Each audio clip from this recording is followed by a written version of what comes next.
Hey guys, Popo's Woodworks back. So today I'm going to try to help somebody else out there with the issue I had with my Shapeoko XXL, and it's with the carbide motion crashing all the time.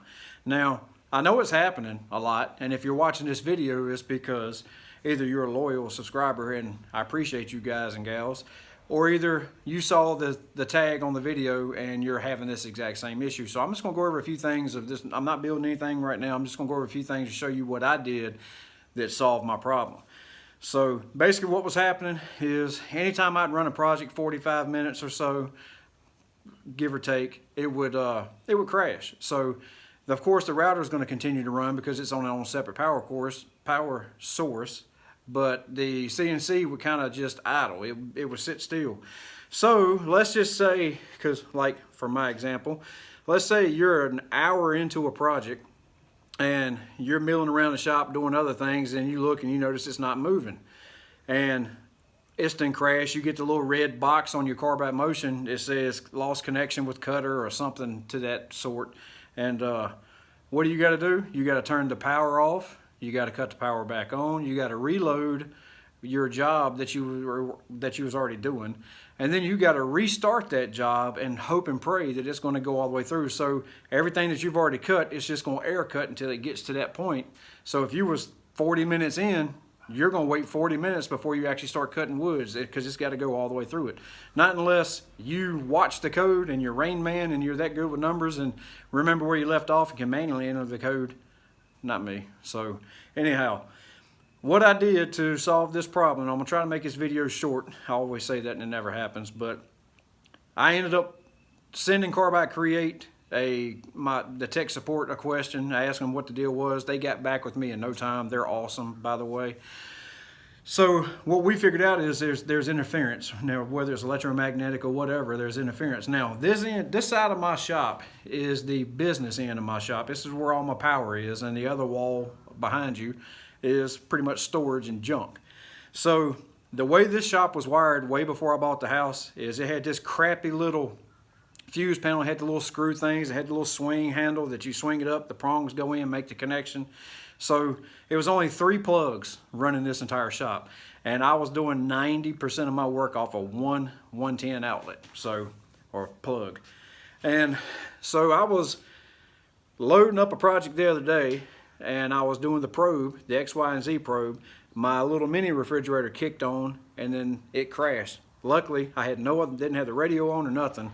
So as soon as the fridge kicked on, it crashed, and I was like, I'll be darned. So it may be some meat to this. So what I did is I just said, forget it. I cleaned up, which I'm gonna show you what I did with my wires. I cleaned up, when I first put my Shapeoko together, I zip tied everything together like most people would.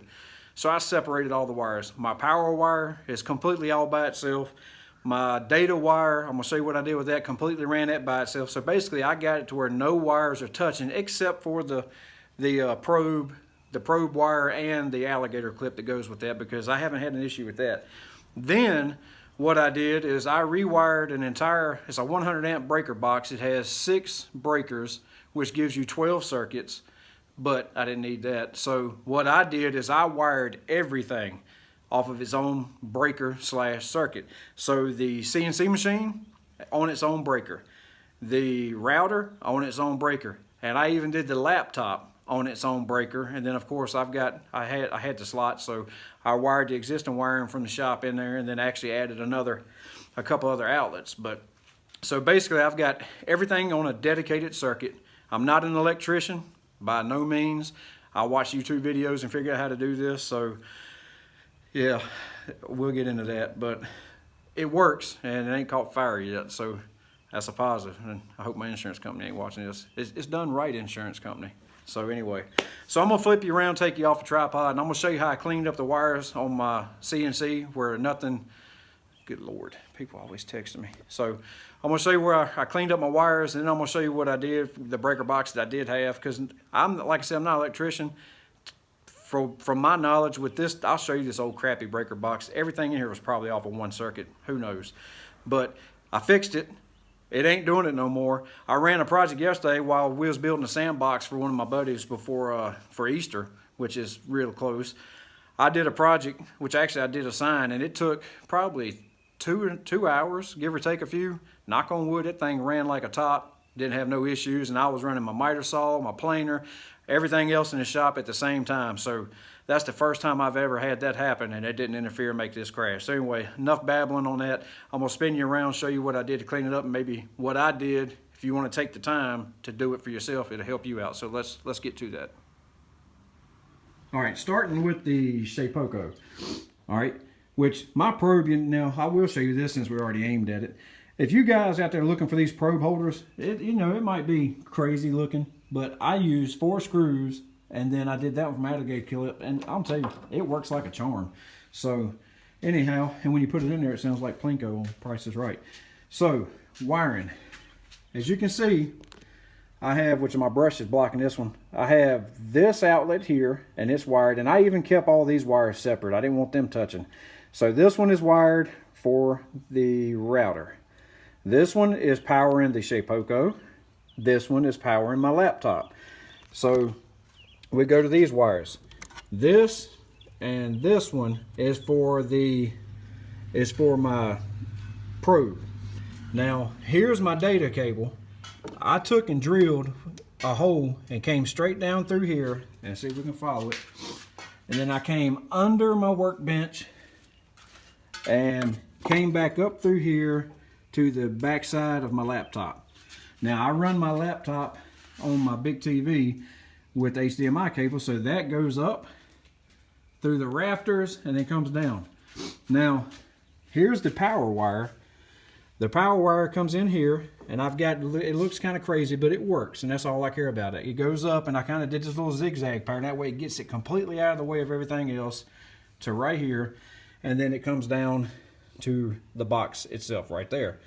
Then I took all my TV wires, like I said, these power strips that I've got everywhere, that's why I have so many, is because it was all of them running off of one plug. So I even moved all these wires just to get them completely out the way. So basically all my wiring right through here, like none of this touches anymore. Like, and I even got the power wire in between these 2 screws so it don't raise up and touch the power cable here.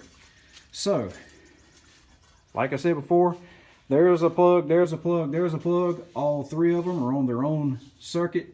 And here's another quick note, I made me a little fraction, or like 16th to a decimal, so I don't have to keep Googling it. That helps if you're doing these things. So then I ran all my wires through here. Here's the extra plug. Now, here's the breaker box that I have now. As you can see, I got plugs, router, lights, the tool plugs, CNC, and laptop. So router, CNC, laptop, like I said, has its own dedicated breaker. This is all the other stuff that was already plugged up in the garage, which I did. I ran them at 15. The lights and the other plugs I ran at 15 amp. That's what they were on. All the rest of them I did 20 amp. So that's where we're at with that. Let me see if I can find this old breaker box and show you what I did have. All right, so here's the old box that I had, and it was just a 30 amp, and you can see it's kind of old and dilapidated. I guess it worked back then when they did this shop, and they weren't expecting somebody to come in and run all these power tools that I do. So this is what I switched to. And this is a Square D. I got it at Lowe's. The box is $24. It's a Square D 100 amp sub panel. And I think the breakers was like $3, $4 a piece. So well worth it. And like I said, I got all my wires through there. I could have ran them all through the same hole, but I was just, and that's why I kind of stair stepped them.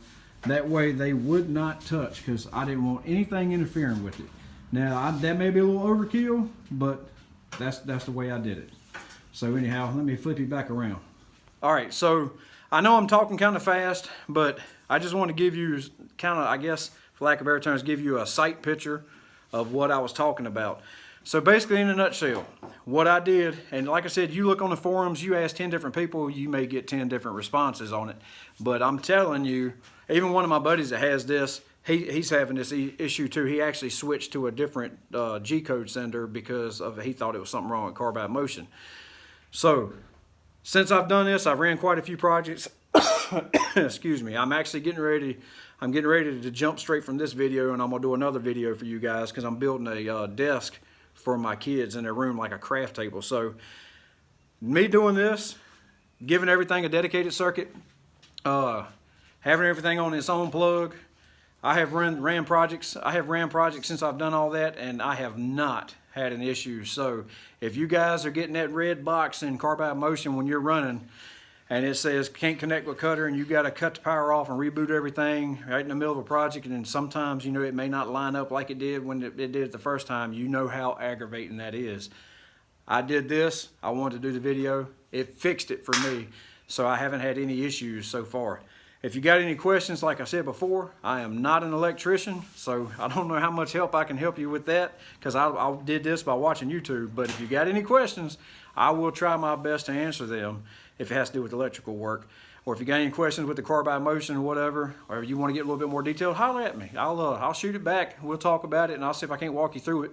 I'm no professional. I've only had this thing for about a month now, but knock on wood, again, my problem's fixed. But anyway, thank you guys for watching. If you got it, like I said before, repeating, broken record. Got any questions, shoot me a comment. I'll try to answer them if I can. If I can't, I'll tell you I can't. I mean, I ain't that proud. If you like the video, hit the like button, hit the subscribe button, help a brother out. I'm trying to reach 20,000, trying to hit a milestone. I never thought I'd even get 1,000 subscribers. I think I'm at 17 something. I'm trying to reach 20,000 subscribers. And I may do something special. I may make a flag do a drawing, and when I hit 20, do a drawing, and whoever gets it wins it. So anyhow, I'm gonna go ahead and shut this video down. Just so y'all know, I'm gonna do another. If you look at my clock on the wall, I'm gonna do another one, and that way, yeah, I do change clothes, but I'm gonna jump right into another project right behind it. So anyhow, thank y'all for watching. Y'all have a nice day.